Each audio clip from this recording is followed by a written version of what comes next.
வணக்கம் friends. So இன்னைக்கு நாம் பார்க்கக்கூடிய தலைப்பு புதுக்கவிதையின் ஆசிரியர்கள் அப்படிங்கிறதுல 11ஆம் வகுப்பு பாடப்பகுதியில் இடம்பெற்ற தொலைந்து போனவர்கள் அப்படிங்கிற பாடப்பகுதி சுட்டு விரல் அப்படிங்கிற கவிதை தொகுப்பிலிருந்து இடம்பெற்ற அந்த பாடப்பகுதியை தான் பார்க்க போகிறோம். ஸோ அந்த பாடப்பகுதியை எழுதியவர் யார் அப்படின்னு பார்த்தோம்னா அப்துல் ரஹ்மான் அப்படிங்கிற ஆசிரியர் தான் எழுதியிருக்காரு. ஸோ இந்த அப்துல் ரஹ்மான கவிக்கோள் அப்படின்னு சிறப்பிச்சு சொல்லுவாங்க.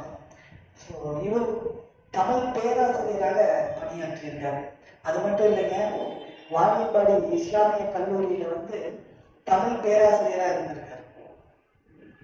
மேலும் ஆலாப்பனை அப்படிங்கிற அந்த கவிதை நூலுக்காக சாகித்ய அகாடமி விருது வாங்கியிருக்காரு.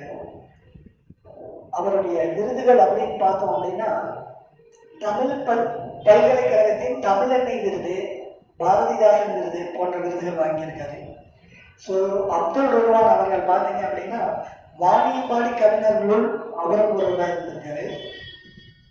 அவர் புதுக்கவிதை மட்டுமல்ல, வசன கவிதை, மரபு கவிதை எழுதுவதிலும் வல்லவராக இருந்திருக்காரு.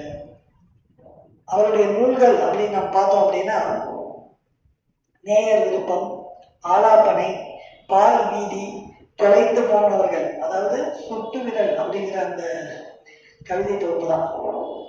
அடுத்தது பித்தன். இது அவருடைய நூல்கள்.